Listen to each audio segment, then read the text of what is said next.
have a dream that one day this nation will rise up, live out the true meaning of its creed. So even though we face the difficulties of today and tomorrow, I still have a dream.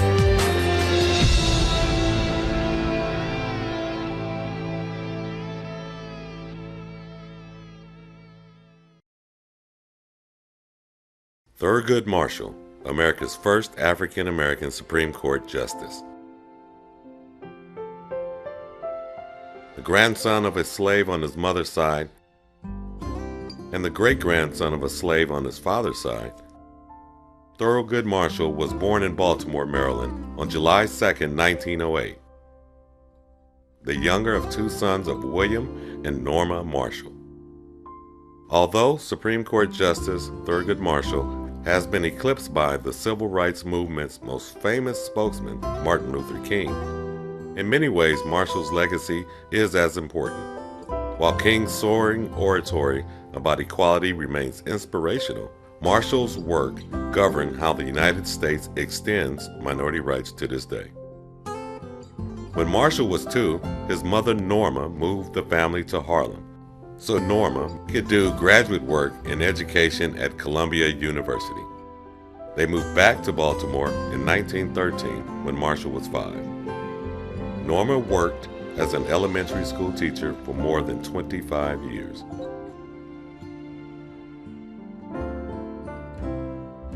No department store in Baltimore allowed blacks to shop there.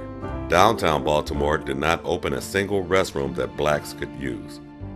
Marshall once noted that the only difference between the Baltimore of his youth and the Deep South was that public transportation wasn't segregated. Marshall's dad was the first African American to serve on a grand jury in Baltimore. On his days off, he enjoyed listening to lawyers' arguments at the local courthouse, sometimes bringing his sons before returning home to debate the cases with them.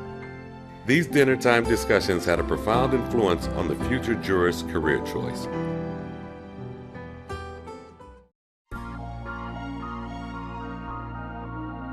The nation's total wealth more than doubled between 1920 and 1929, and commercial radio broadcasting began in 1920, the same year women won the right to vote.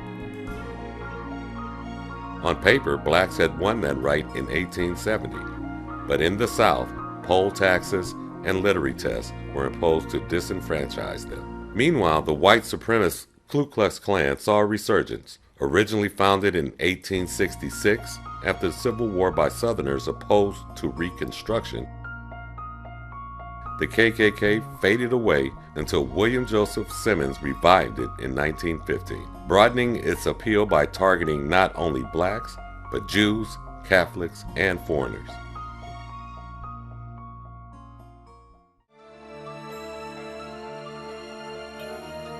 Marshall attended Baltimore's Colored High and Training School, where he was a better-than-average student and star member of the debate team.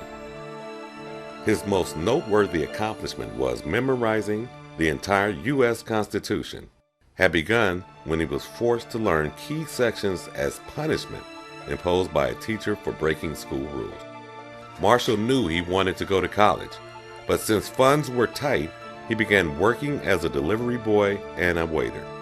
Upon graduating high school in 1925, at the age of 16, he followed his brother to Lincoln University in Pennsylvania, the nation's first degree-granting black university, but taught by an all-white faculty. But to pay the bills, he worked 2 jobs, supplementing that income as a card sharp.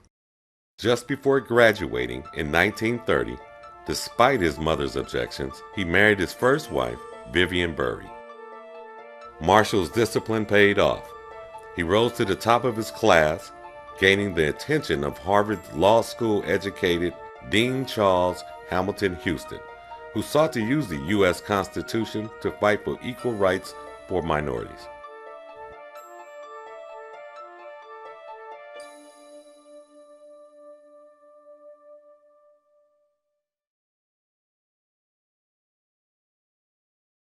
Marshall joined the National Association for the Advancement of Colored People, NAACP, the nation's largest and oldest civil rights organization. The NAACP came into being because many of the issues that were facing African Americans were not just a matter of being denied equal transportation, not just being able to sit at lunch counters. African Americans were literally being threatened in terms of their lives. There were race riots in many of the cities in the South that were literally creating a situation where it was unsafe to be African American in certain communities. The NAACP's ambition was to secure for all people the rights set forth in the 13th, 14th, and 15th Amendments of the U.S. Constitution, which guaranteed an end to slavery, the equal protection of the law, and the right to vote regardless of race. Marshall's involvement with the NAACP proved seminal. At the age of 25, Marshall graduated first in his class from Howard Law and soon passed the bar. He went into private practice in 1933 in the depths of the Great Depression, hardly the best time to launch a legal career. He soon found himself in debt. Keeping active in the NAACP, he was hired as a part-time counsel in 1935. Through this group, Marshall found his career path. They forced the University of Maryland Law School to admit his first black student, just 5 years after that same school had rejected Marshall due to his race. Another case affected Maryland African American teachers, like his mother, who were only getting half the pay of their white counterparts. By the end of the decade, he ultimately convinced a federal court to declare unequal salaries for public school teachers unconstitutional. In 1938, he became chief counsel for the NAACP in New York. He moved back to Harlem with his wife. Marshall's work fighting for black rights was challenging and hazardous. As NAACP counsel, Marshall used the Constitution to successfully argue for a slew of rights now taken for granted, such as prohibiting real estate covenants that excluded black buyers and invalidating all white primary elections. One of the things that Thurgood Marshall understood in terms of applying the Constitution to issues such as discrimination in housing, a white person should not be treated differently than a black person. They have to be treated the same. That's a very powerful thing because the Constitution itself is now being used as a manner in which you can go to court and challenge the institutional segregation that existed at the time. Well, just what's happening already. I don't know. It's a rumor I read in the paper where they have 2 colored school teachers now in Levittown. So that's just a good example of what is going to happen. Well, what's wrong with that? I do not like it. I have 2 daughters and 2 sons. And if there's too many colored people around here, I definitely will get out. I'm not thinking I don't want her associating with colored people. Some of the people are definitely against integration. But the whole trouble with this integration business is that in the end, it probably will end up with mixing socially. And you will have, well, I think their aim is mixed marriages and becoming equal with the whites. Pretty soon, my neighbor will be having a Negro son-in-law or a daughter-in-law. How would that look? Definitely against mixed marriages, and that's eventually what it's going to come to. If children are raised together, they're not going to think of anything of marrying together. Well, I just could not live beside them. I don't feel that they should be oppressed. But I moved here, one of the main reasons was because it was a white community. And that's the only place I intend to live. If I have to leave Levittown, I will do so. Yes, as I gaze upon this great historic assembly, this unprecedented gathering of young people, I cannot help thinking that 100 years from now, the historians will be calling this not the Beat generation, but the generation of integration. For 25 years, he served as the NAACP's chief counsel. His most extraordinary case was the pivotal Brown versus Board of Education, a name given to 5 cases that were combined by the U.S. Supreme Court. Marshall argued that separate school systems for blacks and whites were inherently unequal, violating the Equal Protection Clause of the 14th Amendment to the U.S. Constitution. When they met to decide the case, the Supreme Court justices realized they were deeply divided. Unable to come to a conclusion, by the June 1953 end of the term, the court decided to rehear the case in December of that year. The delay threw the NAACP into crisis since its legal defense fund was nearly out of money. It sent out an emergency appeal to keep it going. Fate also intervened. Chief Justice Fred Vinson died and was replaced by California Governor Earl Warren. After the case was reheard, Warren was able to bring his colleagues together in a unanimous decision delivered May 14, 1954, declaring segregation in public schools unconstitutional.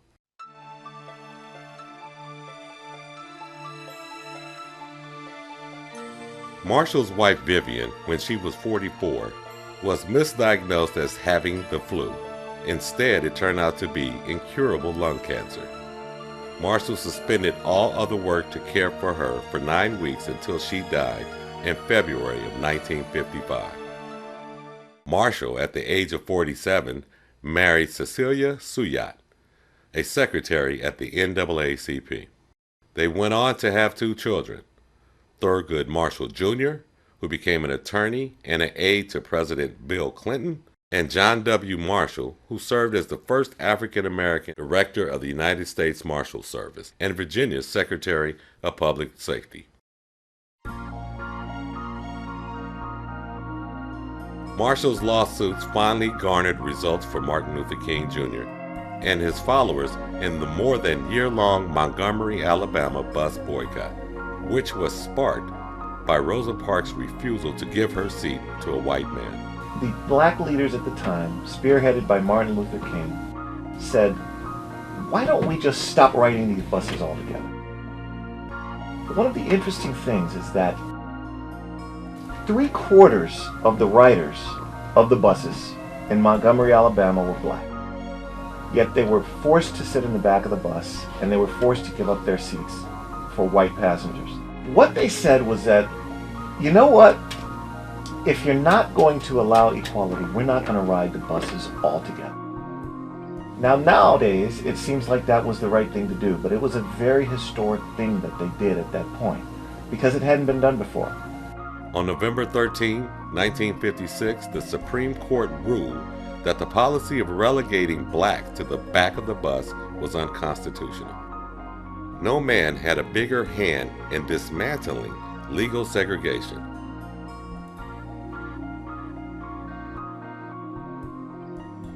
Between 1940 and 1961, Marshall argued 32 cases before the Supreme Court, winning 29 of them. Thurgood Marshall dedicated his life to these kinds of cases. And as a result of that, he was always going back to the United States Supreme Court. To have 2 or 3 or 4 cases would be extraordinary, but to have more than 30, such as he had, meant that he was continually challenging the limits of constitutional jurisprudence. He was continually taking it to the next level. And he knew how to frame the issues in such a way that would get the Supreme Court's attention so that they would grant what is called certiorari to hear the case. In September 1961, President John F. Kennedy appointed Marshall a judge on the U.S. Circuit Court of Appeals. Not one of the 98 opinions he wrote was reversed by the Supreme Court. Thurgood Marshall's legal opinions when he was on the appellate court were so sound that they were never reversed. The Supreme Court never said that he got it wrong. when he was on the appellate court. And that's the type of record that reflects fundamental strength of logic in his opinions.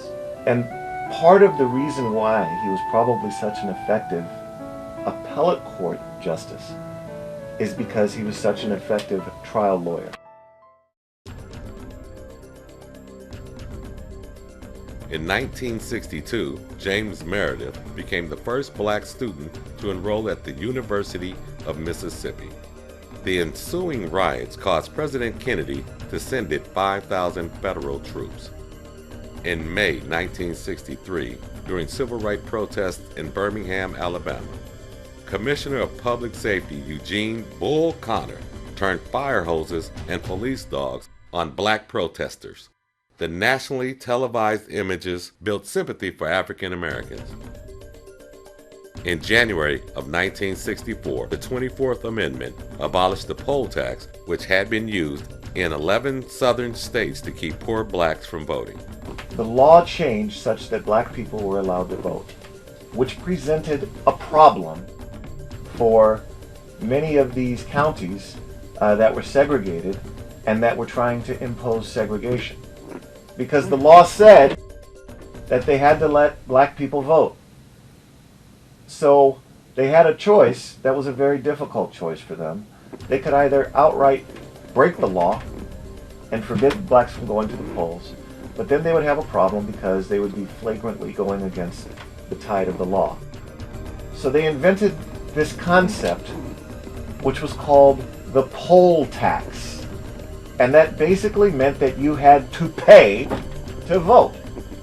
Well, the only people that the poll tax was imposed on were black people in these segregated counties that they didn't want them to vote. In July, the Civil Rights Act of 1964 was enacted, outlawing discrimination based on race, color, religion, sex, or national origin in schools, at the workplace, and in public accommodations. The Voting Rights Act of 1965 was signed into law in July by President Lyndon Johnson. It ended racial discrimination in voting. The next month, Johnson named Marshall the nation's first black Solicitor General to conduct government legal action before the Supreme Court. As Solicitor General, he won 14 of his 19 cases. His biggest case as Solicitor General involved the June 21, 1964 murder of 3 civil rights workers, James Chaney, 21, a Mississippi black, and 2 white New Yorkers, Andrew Goodman, 20, and Michael Swerner, 24, who had been registering black voters in Mississippi. To understand the legal significance of that, you have to understand the difference between the federal government and the state government. The federal government has a law enforcement wing that is called the Federal Bureau of Investigation. Local governments usually have local police forces. The civil rights workers that were killed, their murder was sanctioned by local law enforcement. It took the Federal Bureau of Investigation, the FBI, which operates on behalf of the United States government, to prosecute this case. And when you have an action that is deemed to be a civil rights violation, that's something that is federal in nature.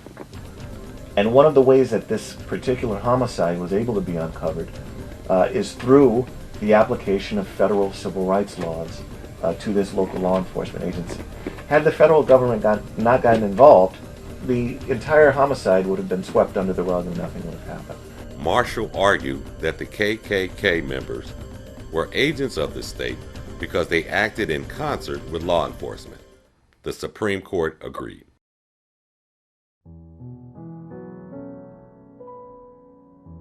After 2 years as Solicitor General, Marshall was nominated to be an Associate Justice of the Supreme Court by President Lyndon Johnson, who declared it was the right thing to do, the right time to do it, the right man, and the right place.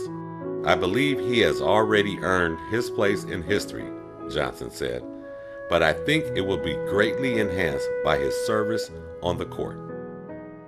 On October 2nd, 1967, at the age of 59, Thurgood Marshall became the first African American to serve on the U.S. Supreme Court. He never forgot where he came from, consistently ruling in favor of the rights of organized labor, racial minorities, the advancement of women, the broadening of rights to freedom of expression, and the narrowing of police authority. Harvard professor Randall L. Kennedy wrote, "No member of the Supreme Court has ever been more keenly alive to social inequalities." In increasingly poor health, on June 27, 1991, Marshall submitted his resignation to President George H.W. Bush. Marshall died of heart failure on January 24, 1993. He was buried at Arlington National Cemetery. After his death, Thurgood Marshall was awarded the Presidential Medal of Freedom, America's highest civilian award, by President Bill Clinton in November 1993.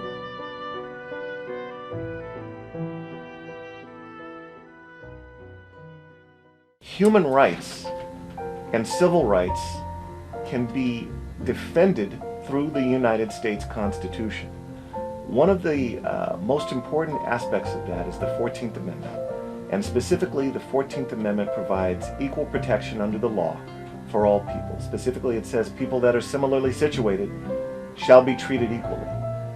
This had never been used as a tool for prosecuting civil rights cases until the Howard University minds such as Thurgood Marshall used it.